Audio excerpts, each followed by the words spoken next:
सनातन हिंदू धर्म में तुलसी के पौधे का महत्व सबसे अधिक है।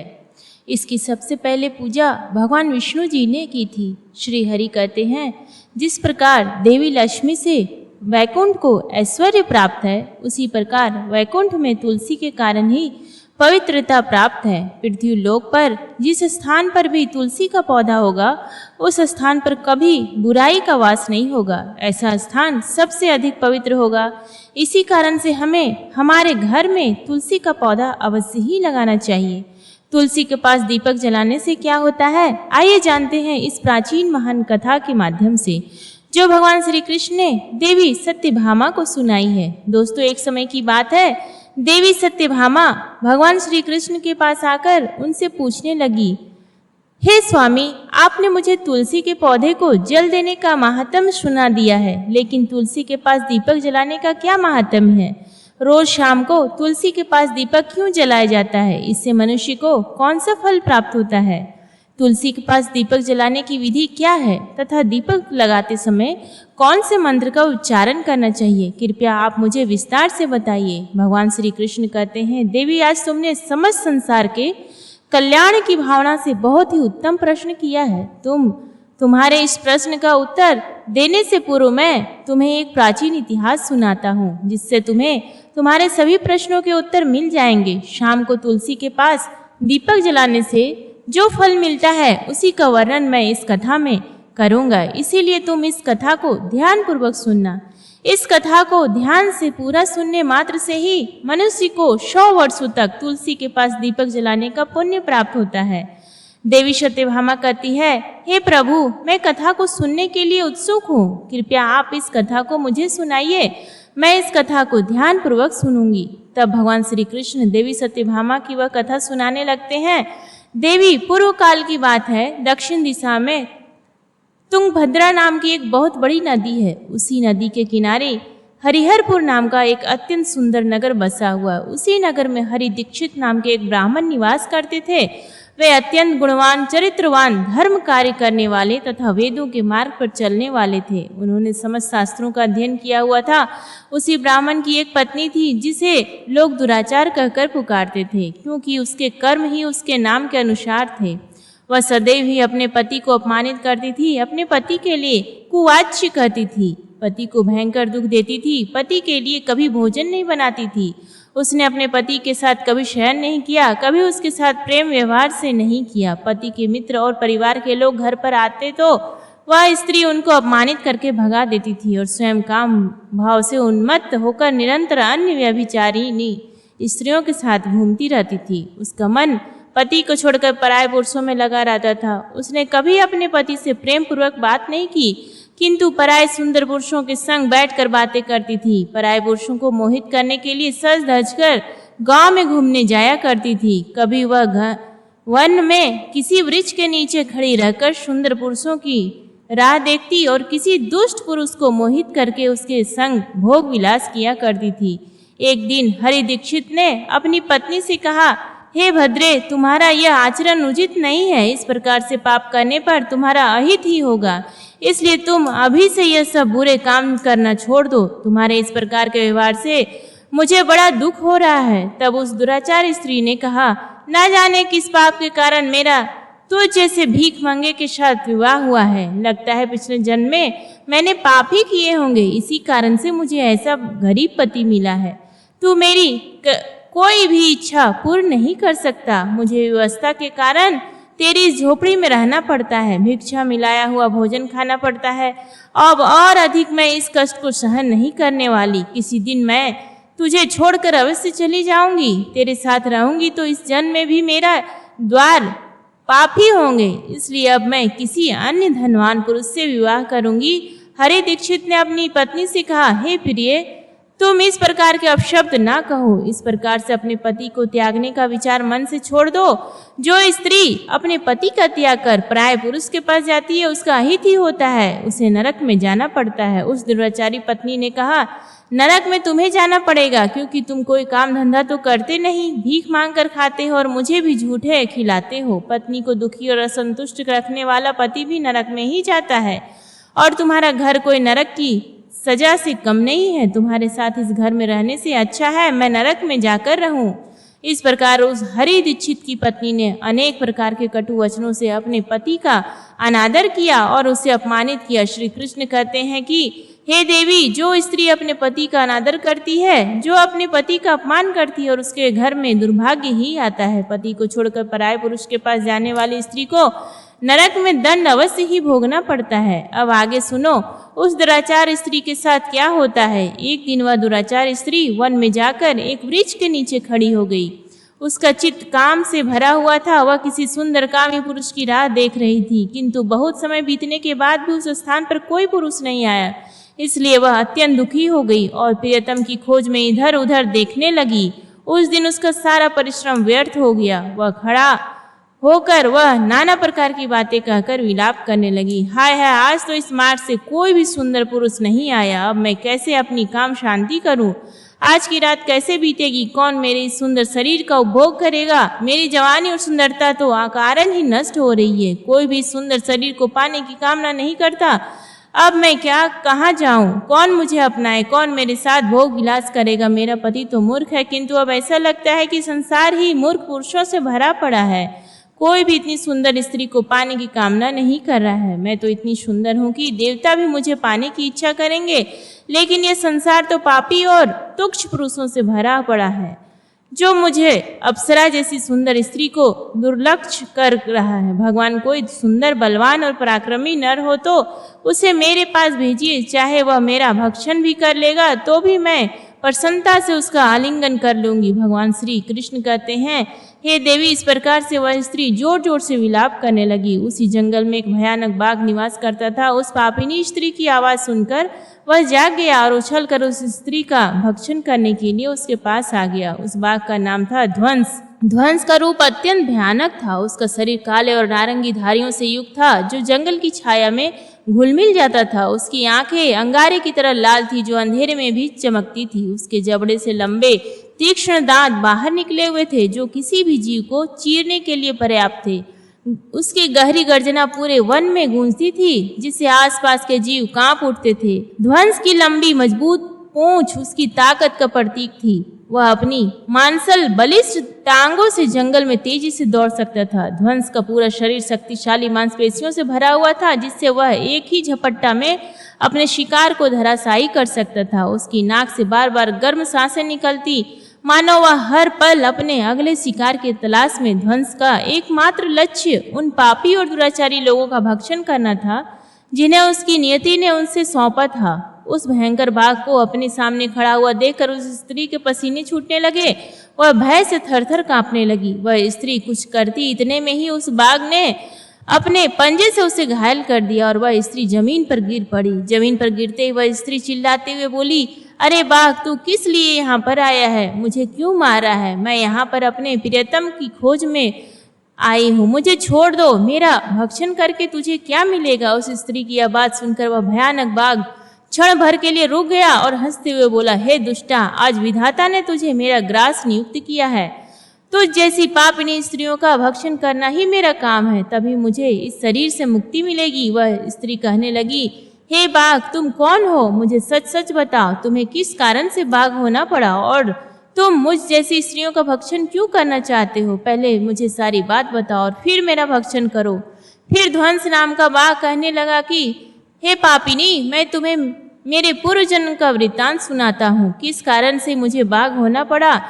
पूर्व काल में मैं दक्षिण देश में अमला पाह नाम की एक पवित्र नदी बहती थी। उसी नदी के तट पर मुनिपुर पर्णा नाम की एक नगरी बसी हुई थी। यह नगरी अपने सुंदर मंदिरों, शांत वातावरण और धार्मिक अनुष्ठानों के लिए प्रसिद्ध थी। वहाँ एक ब्राह्मण का परिवार निवास करता था।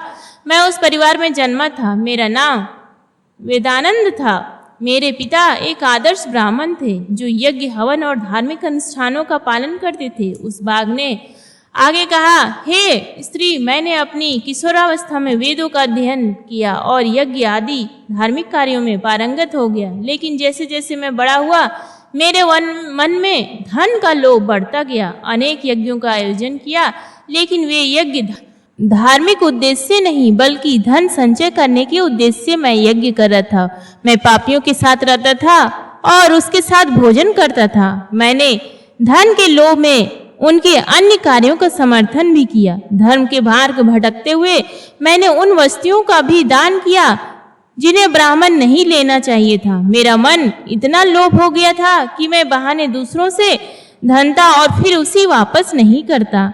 मैंने अनेक प्रकार के छल कपट किए और इस प्रकार पाप करते हुए कई वर्ष बीत गए। समय के साथ मेरा शरीर कमजोर हो गया, बाल सफेद हो गए, आंखें धुंधली हो गई और मुंह के दांत गिर गए, परंतु धन का लोभ अब भी मेरे मन से नहीं गया और मैं पाप करता रहा। उस बाघ ने अपने दुख भरे स्वर में आगे कहा कि एक दिन धन के लालच में मैं फिर से नदी के किनारे गया। वहां मैंने अन्य धूर्त ब्राह्मणों के साथ मिलकर लोगों को ठगा। हम सभी के ने झूठे मंत्रों का उच्चारण किया और बिना विधि विधान के ही देवी देवताओं का पूजन किया। इसका उद्देश्य केवल अधिक से अधिक धन दान में प्राप्त करना था। हमने लोगों को धर्म के नाम पर धोखा दिया। उस दिन मैंने काफी धन एकत्र किया, लेकिन उसी समय मेरे साथ एक भयानक घटना घटी। मैं उसी दिन नदी के तट पर बैठा हुआ था, तभी एक बीमार और भटकता हुआ कुत्ता मेरे पास आया। मैंने उसे दुत्कार कर भगा दिया, लेकिन वह क्रोध में आकर मेरे पैर में काट दिया।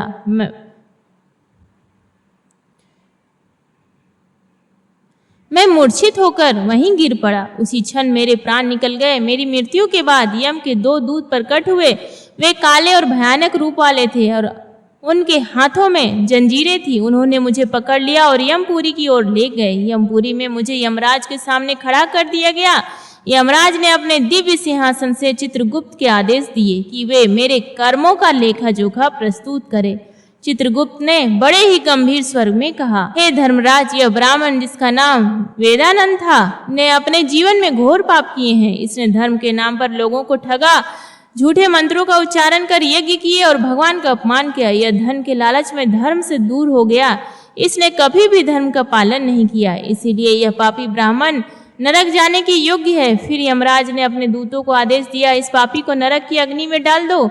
यह वहां जाकर अपने कर्मों का फल भोगेगा। इसके बाद मुझे नरक की भयंकर अग्नि में डाल दिया गया। वर्षों तक मैंने वहां की यंत्रणा सहन की। मेरी आत्मा को भयंकर पीड़ा सहनी पड़ी। अनेक वर्षों की सजा के बाद मेरे पापों के कारण मुझे बाघ का शरीर प्राप्त हुआ और मैं इस दुर्गम वन में निवास करने लगा। ध्वंस ने अपनी कहानी को समाप्त करते हुए कहा, अपने पूर्व जन्म के पापों का प्रायश्चित करते हुए मैंने संकल्प लिया कि मैं कभी भी महात्मा, साधु पुरुष या सती स्त्रियों का भक्षण नहीं करूंगा। मैं केवल उन पापियों, दुराचार और उल्टा स्त्रियों का ही भक्षण करूंगा जिन्होंने अपने जीवन में अधर्म के मार्ग पर चलकर दूसरों को दुख दिया है। मुझे विश्वास है कि ऐसा करने से मुझे मेरे पापों से मुक्ति मिलेगी और मैं इस शरीर से जल्द ही मुक्त हो जाऊंगा। श्री कृष्ण कहते हैं, हे देवी, इस प्रकार से उस बाघ ने अपने पूर्व जन्म का वृत्तांत सुना दिया और उस स्त्री से कहने लगा कि हे पापिनी, तेरे आचरण से तू उल्टा दिखाई पड़ती है। अपने पति को छोड़कर तू इस वन में अन्य पुरुषों के साथ भोग विलास करने के लिए आई है,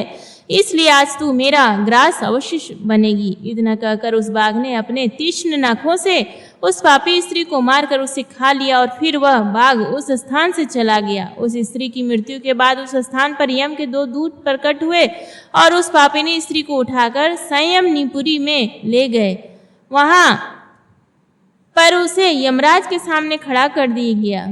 फिर चित्रगुप्त ने उस स्त्री को लेखा जोखा निकालते हुए यम से कहने लगे, हे धर्मराज, यह स्त्री तो अत्यंत पापिनी है। इसने घोर पाप किए हैं। इसने व्यभिचार किया है। इसने अपने पति की कभी सेवा नहीं की। अपने पति को भूलकर पराये पुरुषों के संग भोग विलास किया करती थी।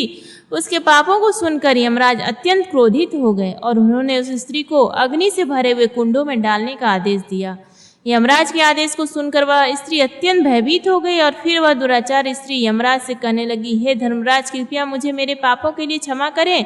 मैंने यह अनजाने में पाप किया है। मैं कृपया मुझे प्रायश्चित का अवसर प्रदान करें। यमराज कहते हैं, स्त्री, तुमने जो पाप किए हैं वे निंदनीय है। तुम्हारे पापों के लिए कोई प्रायश्चित नहीं है। जो स्त्री अपने पति का त्याग करती है, अपने पति को छोड़कर पराये पुरुष के संग विहार करती है, उसे निश्चित ही नरक में जाना पड़ता है। इसलिए अब तुम्हें नरक की यातनाएं भोगनी ही पड़ेगी। फिर यमराज ने अपने दूतों से कहा कि दूतों, इस पापी स्त्री को ले जाओ और इसे भयंकर नरक में डाल दो। यह उसी के योग्य है। फिर यमदूत उस स्त्री को नरक ले जाते हैं। फिर अनेक वर्षों तक उसे जलते हुए तेल के कुंड में पकाया गया। फिर उसे निकालकर ररव नामक नरक में डाल दिया गया। इस प्रकार से उसे अनेक वर्षों तक अलग अलग नरकों में डाला गया। नरक में कष्ट भोगने के बाद वह महापापिनी स्त्री पुनः पृथ्वी लोक पर आकर चांडाल के रूप में उत्पन्न हुई। चांडाल के घर में जन्म लेकर वह फिर से अनेक पाप करने लगी, व्यभिचार करने लगी, अनेक पापी पुरुषों के संग विहार करने लगी। फिर कुछ समय बाद पूर्व जन्म के पापों के कारण उसे कोढ़ का रोग हो गया और वह भयानक पीड़ा सहन करने लगी। उसका अंग भंग जलने लगा, उसके नेत्रों में पीड़ा होने लगी। इस दुख को सहन करती हुई वह दिन बिताने लगी कि फिर एक दिन वह तीर्थ में स्नान करने के उद्देश्य से अंतपुर में चली गई। वहां पर वह एक आश्रम के बाहर निवास करने लगी। उस आश्रम में एक तुलसी का पौधा था। अन्य स्त्रियों को वहां पर तुलसी के पास दीपक जलाते हुए देखकर उस पापी स्त्री को बड़ा आश्चर्य हुआ। फिर एक दिन वहां पर निवास करने वाले एक साधु से उस स्त्री ने पूछा कि हे साधु महाराज, यह कौन सा पौधा है और यह स्त्रियां इसके नीचे दीपक क्यों जला रही है? तब उस साधु ने कहा, हे कल्याणी, यह अत्यंत पवित्र तुलसी का पौधा है। इसके दर्शन करने मात्र से ही संकटों का नाश होता है। इस तुलसी को जल देने से देवी देवताओं की कृपा प्राप्त होती है तथा इस पवित्र पौधे के पास दीपक जलाने से समस्त पाप नष्ट होते हैं। उस साधु की बात सुनकर उस स्त्री को बड़ी प्रसन्नता हुई और उसने साधु से कहा, हे साधु महाराज, यदि कोई अत्यंत पापिनी स्त्री भी इसके पास दीपक जलाएगी तो उसके पाप नष्ट होंगे क्या? वह साधु कहते हैं, हे पुत्री, यह सत्य है। यदि किसी स्त्री ने घोर पाप भी किए हैं तब भी उसके पाप नष्ट होते हैं। उसके सभी जन्मों के पाप भी तुलसी के पास दीपक जलाने से नष्ट होते हैं। किंतु हे पुत्री, तुम कौन हो और किस कारण से यह प्रश्न पूछ रही हो? वह स्त्री कहती है, हे साधु महाराज, मैं महापापिनी हूँ। मैंने व्यभिचार किया है तथा अनेक प्रकार के पाप भी किए हैं। मेरे पापों के कारण ही मेरी ऐसी दुर्दशा हुई है। कृपया मुझे पापों से मुक्ति का उपाय बताइए। साधु कहते हैं, हे पुत्री, अब से तुम नित्य इस तुलसी के पास दीपक जलाओ, तुम्हारे समस्त पाप और दीपक दोष समाप्त हो जाएंगे। और उस साधु की बात सुनकर उस पापी स्त्री ने भी वही किया। उसने तुलसी के पौधे के पास एक दीपक जला दिया। इस प्रकार से वह स्त्री नित्य उसी स्थान पर तुलसी के पास दीपक जलाने लगी। फिर एक दिन वह स्त्री शाम के समय तुलसी के पास दीपक जलाने लगी तो उसी समय उसकी हृदय फटने से उसकी मृत्यु हो गई और वह वहीं जमीन पर पड़ी ही रह गई। फिर यमराज के 2 दूत उस स्त्री को यमलोक ले जाने के लिए उस स्थान पर प्रकट हुए। जैसे ही यम के दूत उस पापी स्त्री को पास में बांधकर ले जाने लगे, भगवान विष्णु के 2 पार्षद उस स्थान पर प्रकट हुए। वे दिव्य पार्षद अत्यंत तेजस्वी और दिव्य आभा से युक्त थे। उनके शरीर से स्वर्णिम प्रकाश की किरणें निकल रही थी जो चारों ओर का अंधकार दूर कर देती थी। उनका रूप इतना मोहक और दिव्य था कि उन्हें देखकर किसी का भी मन श्रद्धा से भर जाता। उनके चेहरे पर शांत मुस्कान थी जो अपार करुणा और दया का प्रतीक थी। उनके वस्त्र रत्न जड़ित और रेशमी थे जो नीले और सुनहरे रंग में चमक रहे थे, मानो स्वयं बैकुंठ का सौंदर्य उनके व्यक्तित्व में समाया हो। उनके कानों में सुनहरे कुंडल झूल रहे थे जिनसे दिव्य संगति का संगीत की ध्वनि प्रतीत होती थी। उनके माथे पर तिलक और चमकती थी जो उनके दिव्यता का सूचक थी। वे दोनों विशाल कद और बलिष्ठ थे। उनके हाथों में दिव्य गदा थी जो न्याय और धर्म की शक्ति का प्रतीक थी। वे उस स्त्री को अपने दिव्य स्पर्श से मुक्ति का आश्वासन देने आए थे जिससे उसके सभी पाप नष्ट हो सके और उस ईश्वर की यात्रा का अधिकारी बना सके। उन पार्षदों ने यमराज के दूतों को रोक लिया और कहने लगे, हे यमदूतों, इस स्त्री को तुम छोड़ दो। यह स्त्री नरक जाने की योग्य नहीं है। तुम किसके आदेश से ऐसा अधर्म कर रहे हो? फिर यम के दूत कहने लगे, हे पार्षदों, हम यमराज के आदेश से इस पापी स्त्री को उठाकर ले जा रहे हैं, किंतु आप हमें किस कारण से रोक रहे हो? यह स्त्री अत्यंत पापी है, इसे नरक में ले जाने की आज्ञा मिली। यह सुनकर भगवान विष्णु के पार्षद मुस्कुराए और बोले, हे यमदूत, तुम सत्य बोलते हो, लेकिन इस स्त्री का एक ऐसा पुण्य भी है जो इसके समस्त पापों को मिटा चुका है। क्या तुमने देखा नहीं कि इसने अपने जीवन में संध्या के समय तुलसी के समय दीपक जलाया? यमदूतों ने चकित होकर पूछा, पार्षदों, क्या केवल तुलसी के समीप दीपक जलाने से इसके समस्त पाप नष्ट हो सकते हैं? भगवान विष्णु के पार्षदों ने गहन दृष्टि से यमदूतों को और देखा और समझाया, तुम इस बात को नहीं समझते। यमदूतों, तुलसी भगवान विष्णु की परम प्रिय है और जो भक्त श्रद्धा और भक्ति से तुलसी के समीप दीपक जलाता है वह विष्णु की कृपा का पात्र बन जाता है। संध्या के समय दीपक जलाने का पुण्य अनंत गुना बढ़ जाता है और यह न केवल उसके पापों को नष्ट करता है बल्कि उसे स्वर्ग का अधिकारी भी बनाता है। इस स्त्री ने सच्चे मन से तुलसी का पूजन किया और दीपक प्रज्वलित किया है, इसी कारण इसके सारे पाप जल कर राख हो चुके हैं। अब यह नरक जाने योग्य नहीं है। यह यमदूतों ने अपने हाथ जोड़कर कहा, हे पार्षदों, आप सत्य कह रहे हैं, हमें इसके भक्ति के बारे में जानकारी नहीं थी। यदि यह भगवान विष्णु की प्रिय भक्त है तो इसे हम कैसे नरक ले जा सकते हैं। भगवान विष्णु के पार्षदों ने मधुर स्वर में कहा, इसलिए हे यमदूतों, अब तुम लौट जाओ। इसी स्त्री ने तुलसी की सेवा की है, वह दीपक की रोशनी में अपने सारे पापों को भस्म कर चुकी है। अब इसे विष्णु लोक में ले जाया जाएगा जहां इसका स्वागत होगा। यह अब स्वर्ग में की अधिकारी बन चुकी है। पार्षदों की बात सुनकर उस यमदूतों ने उस स्त्री को उसी स्थान पर छोड़ दिया और यमलोक लौट गए। वहां जाकर उन्होंने यमराज को सारा वृत्तांत सुनाया। फिर भगवान विष्णु के पार्षद उस स्त्री को दिव्य विमान में बिठाकर स्वर्गलोक ले गए। भगवान श्री कृष्ण कहते हैं, हे देवी सत्यभामा, इस प्रकार से तुलसी के पास केवल दीपक जलाने मात्र से ही मनुष्य के सभी पाप नष्ट हो जाते हैं। जो स्त्री नित्य शाम को तुलसी के पास दीपक जलाती है वह सौभाग्यशाली बनती है। उसके पूर्व जन्मों के सभी पाप नष्ट हो जाते हैं, उस सुख समृद्धि की प्राप्ति होती है। रोज तुलसी के पास दीपक जलाते समय इस मंत्र का उच्चारण करना चाहिए, ओम तुलसी देवी च विद्महे विष्णु प्रिया च धीमहि तन्नो वृंदाम प्रचोदयात्। श्री कृष्ण कहते हैं, हजारों अमृत के घड़ों से नहलाने पर भी श्री हरि को उतनी तृप्ति नहीं होती जितनी वे मनुष्यों के द्वारा तुलसी का एक पत्ता चढ़ाने से प्राप्त करते हैं। 10,000 गोदान से जो फल प्राप्त होता है वही फल तुलसी पत्र के दान से पा लिया जाता है। जो मनुष्य मृत्यु के समय अपने मुख में तुलसी पत्र का जल पा जाता है वह संपूर्ण पापों से मुक्त होकर श्री कृष्ण के धाम जाता है। जब भक्त तुलसी के पास दीपक जलाता है तो उस प्रकाश में निहित ऊर्जा नकारात्मक शक्तियों को नष्ट करती है और सकारात्मक का संचार करती है। यह आध्यात्मिक वातावरण को शुद्ध करता है और घर में देवताओं की कृपा को आकर्षित करता है। दीपक का प्रकाश अज्ञान के अंधकार को दूर करता है और ज्ञान की ज्योति को प्रज्वलित करता है। तुलसी के पास दीपक जलाने से मनुष्य के भीतर शुद्धता और पवित्रता का भाव उत्पन्न होता है, जिससे उसकी भक्ति और ध्यान की शक्ति बढ़ती है। यह मान्यता है कि जब व्यक्ति तुलसी के पास दीपक जलाकर उसकी आरती करता है तो भगवान विष्णु का ध्यान अधिक सरलता से प्राप्त होता है। यह साधक के मन को स्थिर और शांति की ओर ले जाता है, जिससे ध्यान में एकाग्रता बढ़ती है। तुलसी के पास दीपक जलाने का अनुष्ठान सूर्यास्त के समय करना अत्यंत शुभ माना जाता है। इस समय दीपक जलाकर तुलसी माता की आरती की जाती है और भगवान विष्णु का स्मरण किया जाता है। इसे करने से विशेष पुण्य प्राप्त होता है।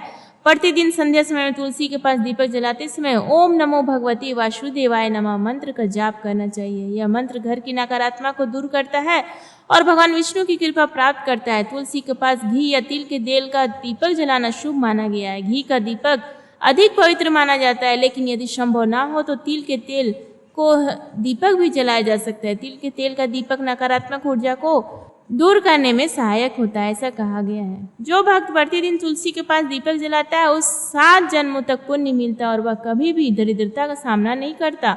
उसके घर परिवार में हमेशा सुख शांति और खुशहाली बनी रहती है। धार्मिक ग्रंथों में वर्णित है कि तुलसी के पास दीपक जलाने से पितृदोष, ग्रह दोष और काल सर्प दोष जैसी बाधाएं भी दूर हो सकती हैं। इस उपाय से घर में नकारात्मक ऊर्जा का नाश होता है और सकारात्मक ऊर्जा का संचार होता है। तुलसी के पास दीपक जलाने से आत्मा की शुद्धि होती है और यह जन्म जन्मांतर के पापों का नाश करता है। इससे आत्मा को शांति मिलती है और व्यक्ति को सद्गति प्राप्त होती है। इस प्रकार से भगवान श्री कृष्ण ने तुलसी के पौधे के पास दीपक जलाने का महत्व बताया। आपको यह कथा कैसी लगी कृपया कमेंट करके जरूर बताएं। जानकारी अच्छी लगे तो वीडियो लाइक करें, शेयर करें और कमेंट बॉक्स में जय श्री कृष्ण लिखना ना भूलें। धन्यवाद।